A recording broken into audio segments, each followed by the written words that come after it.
terkait usaha es krimnya ini sejak kapan dan idenya itu seperti apa awalnya? Oh iya, Bismillahirrahmanirrahim. Assalamualaikum warahmatullahi wabarakatuh. Awal mulanya Lasefu ada itu kepikir pada saat anak-anak saya itu ternyata memang paling doyan es krim. Apalagi anak saya yang paling kecil, Furkon, itu setiap pulang sekolah pasti minta es krim. Karena harga es krim yang lumayan ya kalau untuk setiap hari dan dikonsumsi anak-anak. Saya nggak tahu es krim pabrikan itu sehat apa enggak, tapi kadang ada yang pada saat anak saya minta yang es krim salah satu jenisnya dia bisa batuk seperti itu. Akhirnya saya kepikir kenapa anak saya suka tapi saya nggak bikin sendiri. Saya trial, saya buat dengan bahan-bahan yang sehat karena untuk dikonsumsi anak-anak juga dan bisa dikonsumsi dengan puas tanpa mereka harus minta nambah lagi dan nambah lagi. Kalau di rumah sudah ada banyak kan otomatis mereka bisa makan dengan sepuasnya. Jadi berawal dari situ akhirnya saya bikin sendiri dengan trial error. Dan pastilah namanya usaha di awal itu pasti ada perjuangannya.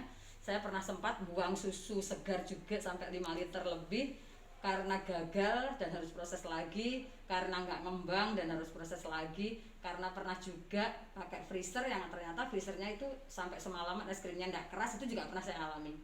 Tapi dari situ saya belajar bagaimana bisa menghasilkan satu produk yang baik, produk yang sehat, yang disukai.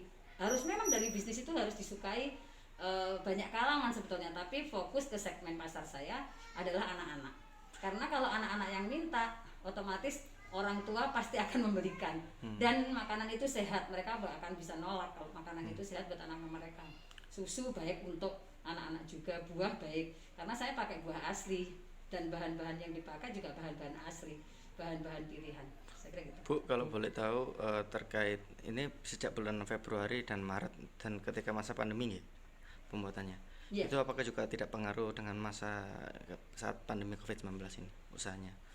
Ya, alhamdulillah kebetulan saya orangnya yang sangat percaya bahwa dalam hidup itu kita ada takdir baik dan takdir buruk. Takdir baiknya ya kita harus terima, takdir buruknya ya kita harus syukuri juga seperti itu. Dan alhamdulillah untuk es krim ini saya terima dampak baiknya dari pandemi. Karena semakin anak-anak di rumah, anak-anak nggak sekolah, orang tua akan mikir untuk mencarikan jajanan buat mereka karena anak-anak akan jenuh kalau di rumah setiap hari hanya begitu-begitu saja. Dan orang tua akan milih jajanan yang sehat. Di masa pandemi ini pasti akan mencari jajanan yang lebih sehat untuk anak-anak mereka, lebih aman dan anak-anak suka. Untuk es krim sendiri saya pilih kenapa? Karena es krim itu punya umur simpan yang panjang. Jadi mereka nggak laku hari ini pun sebulan ke depan nggak akan basi. Karena apa yang disimpan di freezer itu kan biasanya pasti lebih awet, nggak gampang basi. Saya kira begitu. Sebulan omset yang didapatkan sudah sampai berapa, Bu? Di awal-awal ya berirama ya Mas, namanya orang dagang ya.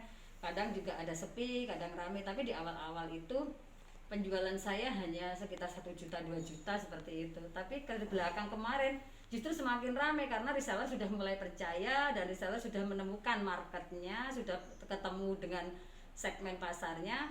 Akhirnya setiap ngambil itu yang dari Solo, dari Malang, itu sekali ambil 50 box, 100 box seperti itu. Ya kalau dibilang omset masuklah kalau 10 sampai 15 juta bisa dapat. Oh, Dari tadi es krim. tadi yang beli juga sudah sampai Solo, Malang dan lain-lain. Ya, Bu? ya. Saya ada reseller dari Cilacap juga ada Mbak Nia. Sudah ada dari Bondowoso, dari Gresik, Mbak Tini ada semua. Jadi hampir wilayah Jawa itu sudah dikirim ya produknya. Iya. Ada yang dari Kalimantan juga, Mbak Ria juga ada. Itu berawal dari saya mengadakan kelas online, Mas. Saya buka kelas online buat es krim dengan biaya 150.000, dapat 1 box es krim plus ilmunya dari es krim yang bok-bokan sampai tat es krim yang mereka mau seperti apa supaya tidak gampang lalai bagaimana. Itu saya ajarkan semua. Dan akhirnya bisa alhamdulillah menjadi penghasilan buat teman-teman yang kemarin ikut kelas saya. TV, dari media massa, juga dari radio kemarin itu juga sudah support semua. Izin-izin juga dari dinas sebetulnya ada kayak Haki dan lain-lain itu dinas support semua. Termasuk penjualan online dari Shopee dan Tokopedia. Shopee dan Tokopedia itu jualannya alhamdulillah luar biasa, Masya Allah. Karena kalau kita memang mau meroket ya kita harus ikuti perubahan zaman. Pada saat zaman berubah ke digital, ya ayo kita ikut ke sana rame-rame berbondong-bondong. Kalau kita stagnan dengan penjualan offline, ya kita akan terlindas dengan semua itu. Saya kira gitu. Artinya sudah dibantu izinnya sampai haki dan lain-lain itu Bu ya. Sudah dapat dari dinas juga, dari Dinkop Oke. kemarin itu.